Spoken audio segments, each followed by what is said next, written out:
Olá, a paz de Cristo a todos os irmãos. Meu nome é Sandra, mais conhecida como Sandrinha.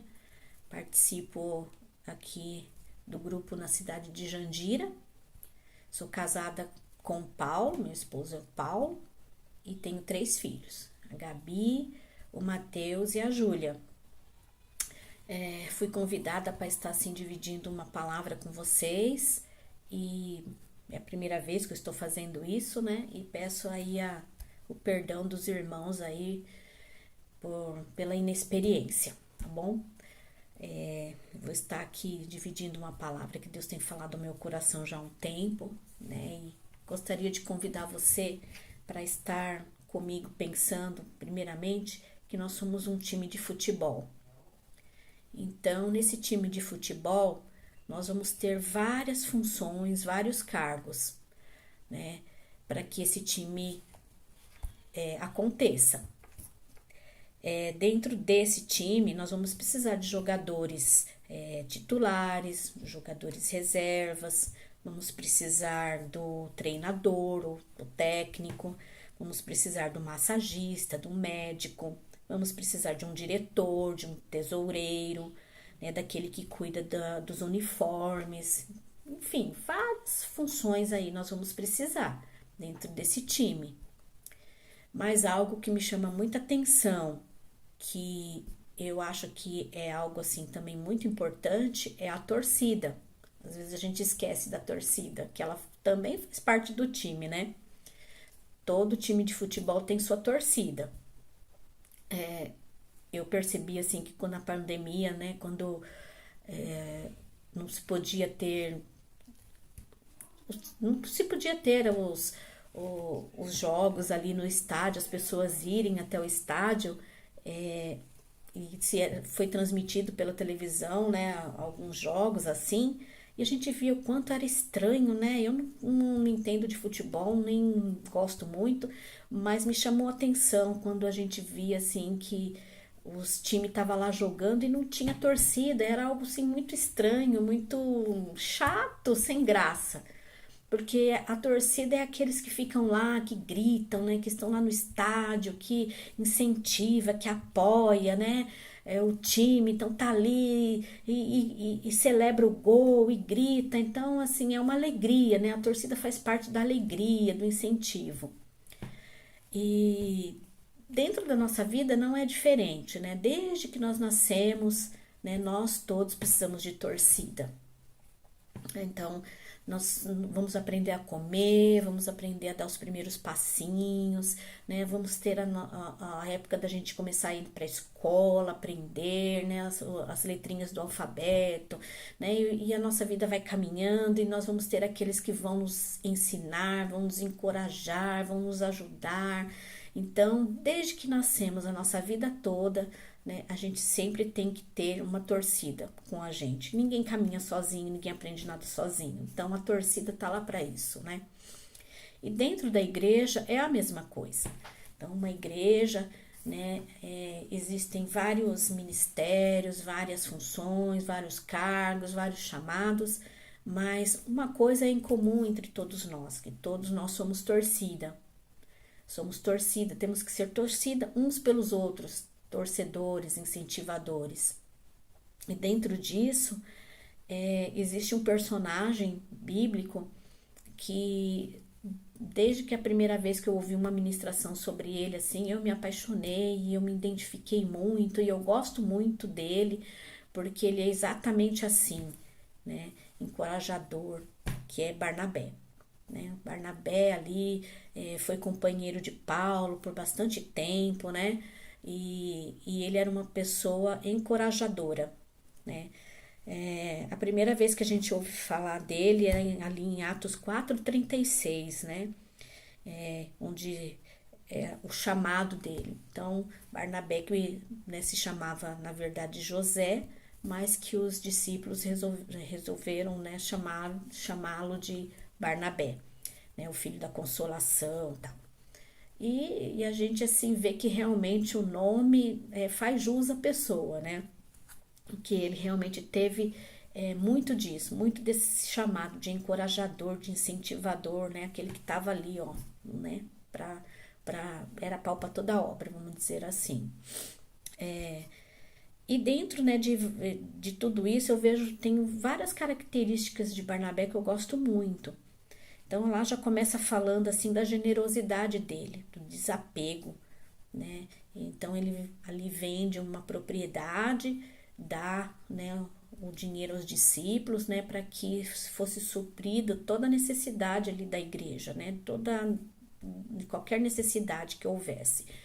E a gente vê essa generosidade dele, né, de que ele não era apegado a bem material, apegado a dinheiro, né, bem diferente, né, que é o mesmo episódio ali de Ananias e Safira, que a gente vê a diferença dos dois, né, onde Ananias e Safira vendeu, mas reteu uma parte com eles, né, enganou, achou que eles iam enganar, né, os discípulos, mas o Espírito Santo foi lá e falou para eles, né, o que estava acontecendo. E o fim deles não foi nada bom.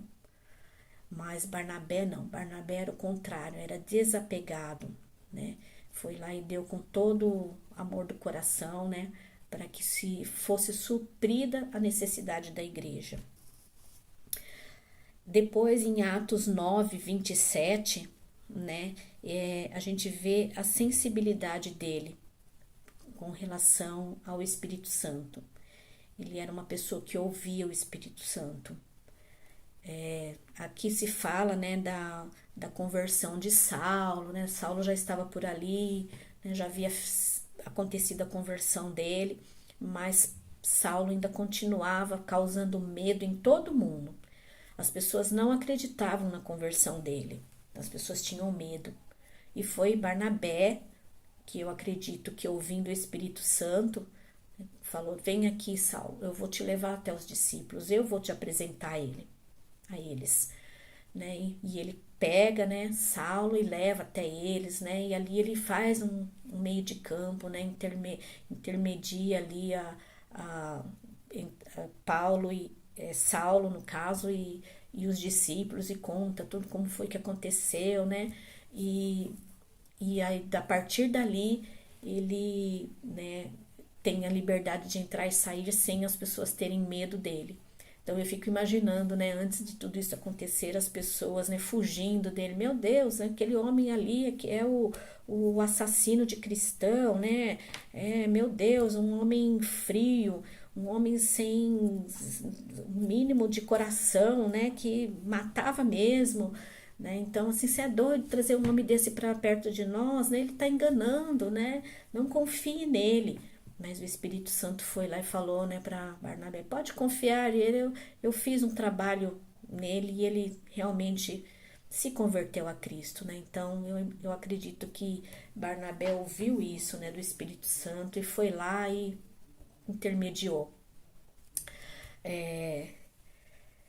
Depois disso, lá em Atos 11, 23, 24, né, fala também de uma característica dele, né, que ele se alegrava com o sucesso do outro. Então, a igreja estava crescendo, né, as pessoas, né, ali havia os irmãos que pregavam e estavam se convertendo muitas vidas, né, e Barnabé, quando viu isso, ele se alegrou, né? Ele não ficou pensando: poxa, mas eu podia estar fazendo parte disso, poxa vida, os irmãos estão lá com sucesso e eu aqui. Não, ele se alegrou, né? Fala que ele incentivava, né, os irmãos a continuarem, né, nessa jornada, né, a perseverar, a continuar. Então ele era uma pessoa que se alegrava com o sucesso do outro, né? O outro pregou, o outro teve êxito e ele ficava feliz. Ele foi separado, né, juntamente com Saulo, né, para a obra missionária, né? Isso está em Atos 13, 13, né? Então, ele foi companheiro de Saulo, né? O Espírito Santo falou, né, me separe esses dois que eu tenho uma obra grande para eles. Então, a confirmação, né, do Espírito Santo é tão preciosa, né, tão importante para a nossa vida, né? O Espírito Santo confirmou: me separe porque eles serão muito úteis para a obra. A partir dali, né, eles começaram a caminhar juntos, né? Saulo foi e buscou Saulo, né, para estar junto com ele, nas pregações, na vida missionária, para onde eles precisavam ir, eles iam juntos, eles trabalhavam e foi uma bênção, né? Foi uma bênção muito grande a sintonia dos dois, né? E aí quando chega ali em Atos 15, 36 a 40, né, eles têm uma desavença ali. Então, Marcos já havia viajado com eles ali uma primeira viagem, mas não se sabe o porquê. Marcos deixou, né, deixou os irmãos e voltou para trás. E aquilo causou, né, acredito, um mal-estar, né, principalmente para Paulo, né, Saulo, causou um mal-estar, ele não gostou daquilo. E quando eles precisavam fazer uma segunda viagem, né, Barnabé sugeriu deles levarem novamente Marcos com eles, mas Saulo não consentiu de jeito nenhum, né? Ele não concordou de maneira alguma. Imagina, você vai confiar num camarada que nos deixou na mão da outra vez? Esse camarada não é de confiança. Ele vai pisar na bola de novo. Não, de jeito nenhum, ele não vai conosco. E né, o desacordo dos dois ali foi tão grande, né, que eles se separaram, né? Então Barnabé resolveu que ia ficar, né, ia cuidar de Marcos e Paulo seguiu viagem, né, com Silas. Então assim a gente percebe o quanto Barnabé tinha essa sensibilidade de olhar o outro, de perceber quando o outro não estava bem e quando ele precisava de ajuda.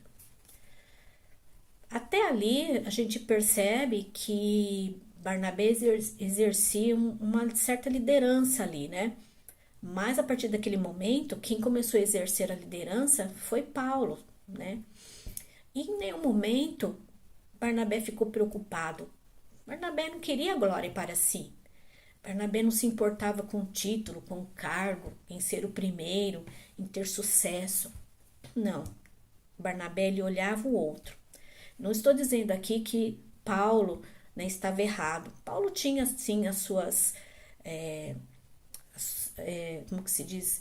Ele tinha, né, o porquê dele estar com o pé atrás, né, com o Marcos. Ele tinha suas razões, né?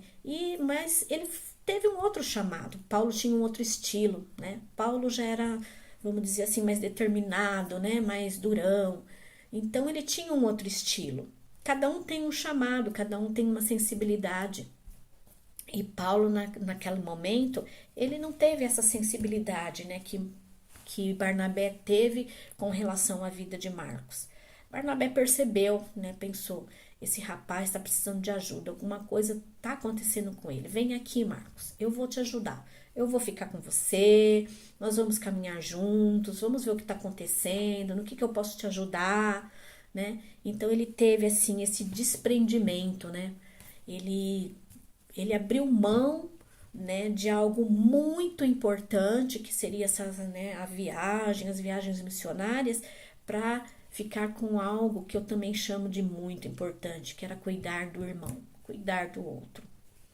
Ele, né, ouviu a voz do Espírito Santo mais uma vez, com certeza, né? Olha, cuida desse rapaz, cuida dele porque ele ainda vai longe, né? A gente ainda pode contar, vai ser muito útil ainda para a obra, né? Eu acredito que o Espírito Santo falou isso para Barnabé. E Barnabé ali ficou e cuidou e andou junto e incentivou, né? E trabalhou, né? Encorajou, estava ali o tempo todo. E a gente vê o quanto valeu a pena, né? O quanto valeu a pena. Porque Marcos depois, né, ele deslancha. Marcos depois, né, com certeza teve, né, oportunidade de caminhar com outros irmãos, né, caminhar ali com Pedro, porque mais lá na frente, lá na carta de Pedro, ele fala, né, se refere a Marcos como meu filho. Então acredito que alguém que andou junto, né, que era precioso, meu filho, é uma forma muito carinhosa, de se falar do outro, né? E ele escreveu, né? Depois lá escreve o Evangelho, então. E o próprio Paulo também, né? Mais na frente, lá em Timóteo, né, fala: me traga, né? é, Me traga Marcos, porque ele vai me ser muito útil, né? Então a gente percebe assim que Paulo percebeu o valor, né? Ele viu depois a mudança, né, que foi feita na vida de Marcos, né? E ele viu o valor que Marcos teve, né, para a obra de Deus. Mas isso só foi possível porque teve um Barnabé na vida dele. Alguém que olhou para ele e viu que ele necessitava de uma ajuda, né? E quantos de nós, irmãos, não podemos estar na pele de Marcos num dado momento da nossa vida? Quantos de nós já nos sentiu falta de largar tudo, de deixar, de abandonar, de voltar para trás, de ficar quietinho, não querer mais nada? Quantos de nós, né? Como diz o ditado, quem nunca teve esse sentimento que atire a primeira pedra, né? Porque todos nós já tivemos um momento assim. E como seria bom se todos nós tivéssemos um Barnabé que nos incentivasse, que nos encorajasse, que olhasse através da nossa luta, através das nossas atitudes e cuidasse da gente, né? Então eu vejo o quanto é importante nos nossos dias nós termos um ministério de Barnabé. E todos nós somos chamados a ser Barnabé, porque todos nós somos torcida, como eu já disse lá no começo. Todos nós precisamos ser incentivadores e apoiadores uns dos outros, cuidar um do outro, ter essa sensibilidade para com o outro, né? Ver que aquele irmão está precisando de ajuda. A gente precisa ter mais paciência. Às vezes nós somos um pouco, né? Temos um pouquinho daquela características de Paulo ali, impacientes, queremos tudo, né, para agora. Não, não dá para confiar, já pisou na bola, não, é melhor não, né? Então, às vezes nós somos um pouco assim, um pouco Paulos também, né? De sermos imediatistas. E nós vivemos num mundo hoje onde não há lugar para aquele que vacila, não há lugar para aquele que, que tem derrota, né? Porque hoje tudo é muito perfeito, né? Só há lugar para vencedores, para grandes pessoas, né? Para sucesso. Nós vemos aí nas redes sociais bombando, né? Nas redes sociais, no Instagram, no Facebook, né? Que tudo é lindo, é perfeito, é maravilhoso. Então, você é uma pessoa de sucesso porque você viaja, porque você tem uma família linda, porque isso, porque aquilo, mas nós sabemos que nem sempre aquilo é verdade. Às vezes é só uma aparência, é só uma foto, né? Porque todos nós temos dificuldades, todos nós passamos dificuldades na nossa vida, temos lutas. Então, a nossa família nem sempre é perfeita. Nossa vida financeira nem sempre é perfeita. Nossa vida profissional nem sempre é perfeita, né? Então, nós temos nossas lutas diárias, nossas dificuldades, né? Então, mas o mundo impõe que nós temos que ser perfeitos, que tudo tem que ser bonitinho, né? Tem que ser tudo de sucesso. E às vezes na igreja a gente acaba também pegando isso pra gente, né? De olhar e querer que tudo caminhe perfeitamente, né? Não podemos ter pessoas que vacilam, pessoas que queiram andar para trás, pessoas que estejam de um jeito ou de outro, não. Né? Nós precisamos só de pessoas que são ali prontas para tudo, que estão sempre bem, sempre muito prontas. E a gente sabe que ninguém é assim o tempo todo. Todos nós temos dificuldades, temos problemas, podemos estar enfrentando isso na nossa vida. Tá num momento que a gente quer voltar para trás, que a gente quer deixar tudo, que a gente até se frustrou, se desanimou com os irmãos, com a igreja, né? Às vezes a gente olha assim, a igreja do outro, o grama do vizinho tá mais bonita, tá mais bem cuidada. Ai, acho que eu vou para lá. Mas eu digo para você, irmão, só faça isso se realmente Deus te chamar para ir para outro lugar, porque senão você vai só trocar 6 por meia dúzia, né? Porque dificuldades existem em todos os lugares, em todas as igrejas. E às vezes, na onde você está participando, o lugar que você foi chamado, também tem. Mas nós precisamos então clamar para que Deus nos envie um Barnabé para nos ajudar. e também para você ser um Barnabé na vida de alguém, porque nós todos somos chamados para isso, para incentivar, encorajar e cuidar um do outro, né? Ninguém faz uma obra sozinho, né? Deus nunca teve essa individualidade, e Deus sempre precisou de várias pessoas, né? Deus chamou discípulos para andarem de dois em dois. Então a gente percebe assim que Deus não quer ninguém sozinho. Deus quer que nós sejamos membros uns dos outros, né? Caminhemos juntos em prol de um mesmo objetivo.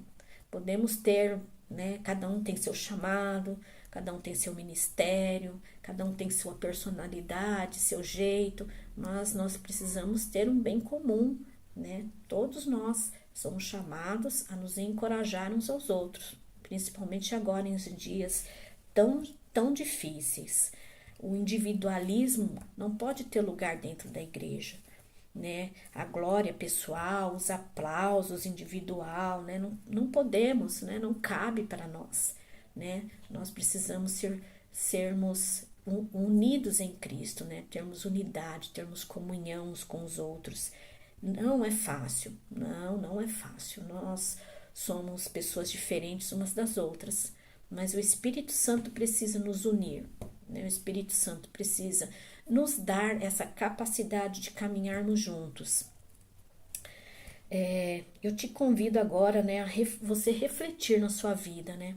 Quantos Barnabés já passaram na sua vida? Quantos momentos da sua vida você já teve um Barnabé? Por um dia, por uma hora, por muitos dias, por muitos anos. Eu já tive na minha vida muitas pessoas maravilhosas que foram Barnabés na minha vida. Em momentos difíceis, em momentos de dificuldade, que me estenderam a mão, que foram pacientes, que me encorajaram, que me exortaram, mas que estavam ali comigo. Irmãos que tá junto na alegria, mas também tá junto na tristeza, no choro, no momento de solidão, de que você não tá legal.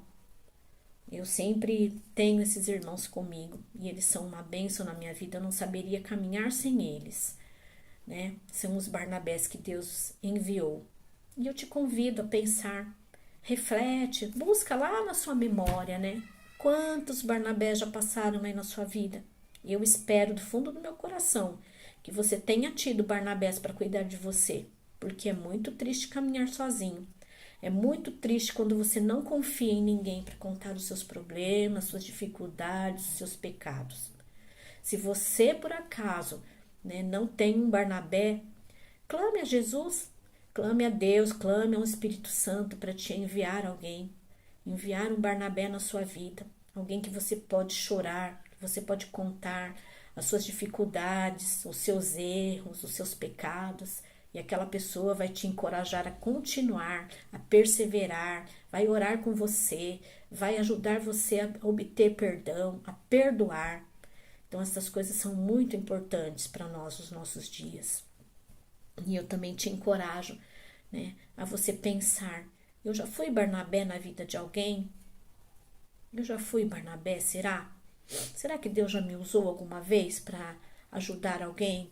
Para dar uma palavra, um apoio, um incentivo, a encorajar? Eu também peço que o Espírito Santo te dê essa capacidade. Peça ao Espírito Santo para isso, porque não é de nós mesmos. Nós não temos nada de bom em nós. Nós precisamos que o Espírito Santo, né, gere esses sentimentos no nosso coração. O Espírito Santo nos dê essa sensibilidade de enxergar o outro, de perceber quando o outro não está bem, ainda que ele não fale, ainda que ele não peça ajuda. Mas o Espírito Santo, né, ele pode te levar a perceber as pessoas. Peça essa sensibilidade para ele. Me mostra, Senhor, me mostra. Eu quero ser Barnabé, quero ser como Barnabé, que não visava glória para si, não visava cargo, não visava aplausos, mas que ficava feliz com o sucesso do outro. Quanto Barnabé não se alegrou com as vitórias de Paulo. Paulo teve lá tantas dificuldades na vida dele, né? E foi uma grande herança para nós, tudo que ele deixou, né? E Barnabé também se alegrou com a vida de Paulo. né? Com certeza ele falou para Paulo naquele momento: vai em paz, Paulo, segue o seu caminho, vai fazer aquilo que Deus tem te chamado a fazer, vai pregar, vai fazer a obra, e eu vou ficar aqui, que eu também tenho uma obra, né, diferente da sua nesse momento, mas que é de grande importância, né? O valor era o mesmo para Deus. Cuidar de muitos ou cuidar de um só. Então, assim, peça para Deus essa sensibilidade de você poder ser Barnabé na vida de alguém, de você perceber o outro. E é isso, irmãos. Eu me despeço aqui, né? Era isso que eu tinha para passar para vocês. Espero, né, em Cristo Jesus, que a mensagem chegue ao seu coração. Um grande abraço e a paz de Cristo a todos.